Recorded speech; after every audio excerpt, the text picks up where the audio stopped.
April மாதம் 27ஆம் தேதி கிறிஸ்து உயிர்ப்பு விழாவுக்கு அடுத்த வாரத்தில் வருகிற இறையிறக்கத்தின் வாரம். யோவான் 20ஆவது அதிகாரம் 19-31 வசனங்கள். அந்த வாரத்தின் முதல் நாள் அது மாலை வேளை யூதர்களுக்கு அஞ்சு சீடர்கள் தாங்கள் இருந்த இடத்து கதவை மூடி வைத்திருந்தார். அப்போது இயேசு அங்கு வந்து அவர் நடுவில் நின்று, உங்களுக்கு அமைதி உரித்தாக என்று வாழ்த்தினார். இவ்வாறு சொல்லிய பின் அவர் தம் கைகளையும் விழாவையும் அவரிடம் காட்டினார். ஆண்டவரை கண்டதால் சீடர்கள் மகிழ்ச்சி கொண்டார். இயேசு மீண்டும் அவர்களை நோக்கி, உங்களுக்கு அமைதி உரித்ததா?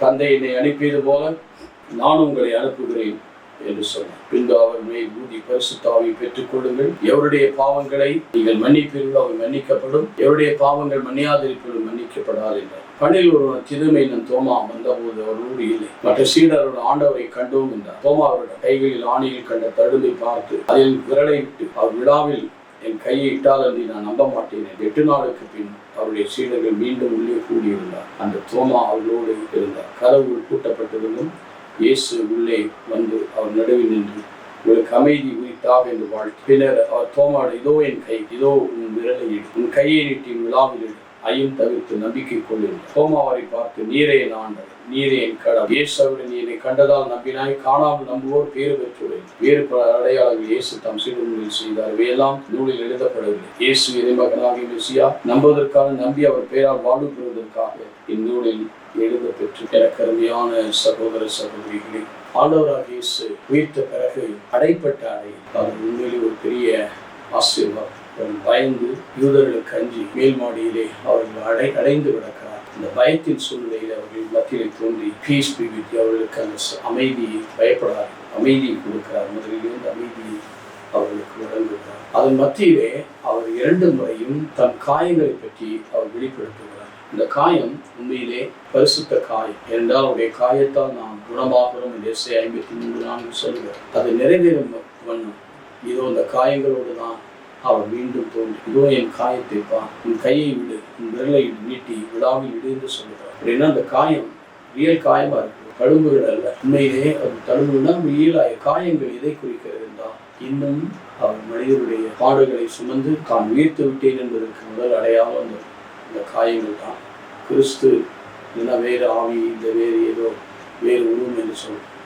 கிறிஸ்துவனுடைய காயங்கள் இருப்பதினால் அது கிறிஸ்து தான் என்று நாம் அறிந்து உயிர்ப்பில் அறிந்து கொள்வோம். 2வது காயங்கள் சொன்ன வார்த்தை நிறைவேறும். இந்த காயங்களோடு தான் பிதாவிடத்திலே சென்று அதை பிதாவிடத்திலே காட்டி ஜெபிக்க. அதான் இறையிறக்கத்துடைய செயல். அவருடைய இதயத்தில் வெளிப்பட்ட வெண்கதிரும் செங்கதிரும் தூய தண்ணீரை குறிக்கிறது, ரத்தத்தை குறிக்கிறது. அவர் அன்று தன் காட்சியில் அவர் வெளிப்படுத்தும் போது இந்த காயங்கள் விழாவிலிருந்து வெளிவருகிற இந்த செங்கதிரும் வெண்மையான கதிரும் மனிதருக்காக இன்னும் அவருடைய அருட்சாதனமான திவ்ய நற்கருணை பரிசுத்த ஆவியானவருடைய காயங்கள் இன்னும் உயிரோடு இருக்கிறது என்பதை தான் அது சுட்டி காட்டுகிறது. இன்றைக்கும் அந்த காயங்களை பிதாவிடத்தில் வலது பக்கத்தில் வீட்டிருக்கிறவர் அந்த காயங்களை பிதாவிடத்தில் காட்டி நமக்காக இயேசுவின் துன்பகரமான பாடுகளை பார்த்து, அப்பா பிதாவே எங்கள் மீதும் அவையில் உலகத்தின் மீதும் இரக்கமாயும் என்று அந்த காயங்களை காட்டி நமக்காக அவர் பரிந்து வீசி ஜெபித்துக் கொண்டிருக்கிறார். உண்மையிலே மீண்டும் அந்த காயங்களோடு தான் திரும்ப போகிறார். அதிலே தம் சீடர்களுக்கு அதை முழுமையாக வெளிப்படுத்துகிறார், அமைதியை கொடுத்தார். 2வது அவர்களுக்கு பரிசுத்த ஆவியை பெற்றுக்கொள்ளும். அமைதியாக இருங்கள் என்று சொல்லி பரிசுத்த ஆவியை கொடுத்து, நீங்கள் யாருடைய பாவங்களை மன்னிப்பீர்களோ அவை மன்னிக்கப்படாது என்று சொல்லி, இதோ 23ஆவது வசனத்திலே 20வது 23 சொல்லியிருக்கிறார். அவர் மீது ஊட்டுகிறார், சீடர்கள் மீது ஊட்டுகிறார். சோழர்கள் பரிசுத்தாவையும் பெற்றுக் கொள்கிறார். மீண்டும் தோமா ஆண்டவரை கண்டபோது அவர் என்ன சொல்லுகிறார்? என் ஆண்டவனே, என் தேவனே.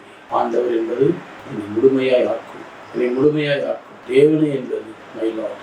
நான் ஒரு பாவி, என்னுடைய பலவீனத்தை நான் ஏற்றுக்கொள்கிறேன், என்னுடைய குறைகளை ஏற்றுக்கொள்கிறேன் என்று சொல்லி, என் நீரே என் ஆண்டவர், நீரே என் கடவுள், நான் ஒரு பாவி என்பதை அவர் உணர்கிறார். அதே நேரத்தில் முழுமையாய் ஆட்கொள்ளும் என்று ஆண்டவர் என்பது ஆழ்வது என்ற விசுவாச அறிக்கையை அவர் சொல்லுகிறார். எப்படி பேதுரு நீரே மகன் வர வேண்டியவர் என்று சொன்னாரோ, அதே போல ஆண்டவரை என் கடவுளை என்று சொல்லி விசுவாச அறிக்கை செய்தார். கண்டதினால் விசுவசித்தார், காணாமல் விசுவசிக்கிற பாக்கியமாக. இன்றைக்கு நாம் காண்பவற்றின் அடிப்படையில் அல்ல, காணாதவற்றின் அடிப்படையில் தான் நாம் வாழ்ந்து கொண்டிருக்கின்ற விசுவாசம். இந்த ஹோப், இந்த ஜூபிலி ஆண்டிலே அந்த வல்லமை ஆற்றலையும் நாம் பெற்றுக்கொள்ள கொடுப்போம். சிறப்பாக அடைப்பட்டிருந்த அறையானது அவர் உள்ளே உயிர்த்தெழுத முடியாது உள்ளே நுழைந்தார். இன்றைக்கு நம்முடைய உள்ளம் அடைக்கப்பட்டிருந்ததெல்லாம் திறந்து உள்ளே வந்திருக்கிறார், வாழ்வில் நுழைந்திருக்கிறார். அதோடு மட்டுமல்ல, நம்முடைய பாடுகள் நம்முடைய துன்பங்களில் அவர் பங்கேற்று இன்று நமக்காக பரிந்து பேசி நாம் அனைவரும் விடுதலை பெறவும் நாம் அவருக்காக காத்திருந்தோம். 3:20 பிலிப்பியர் சொல்வது, அங்கிருந்தான் மீட்பர் வரப்போகிறார் விண்ணகத்திலிருந்து. ஆகவே அவர் நம்ம வருகைக்காக நம்மை ஆயத்தப்படுத்துவோம். நல்ல ஆண்டவரை, உடைய காயங்கள் உங்களுடைய வாழ்விலே உடைய திருவுடலையும் ஒரு பரிசுத்த ஆவியையும் குறிக்கிறது. அது மட்டுமல்ல, எங்களுடைய குணத்தையும் தொடர்ந்து குணத்தை கொடுத்து கொண்டிருக்கிறீர். அந்த குணத்தால் நாங்கள் வாழ்வு பெற எங்களுக்கு உதவி செய்யும். நிறைவு தந்து எங்களை காத்துக்கொண்டு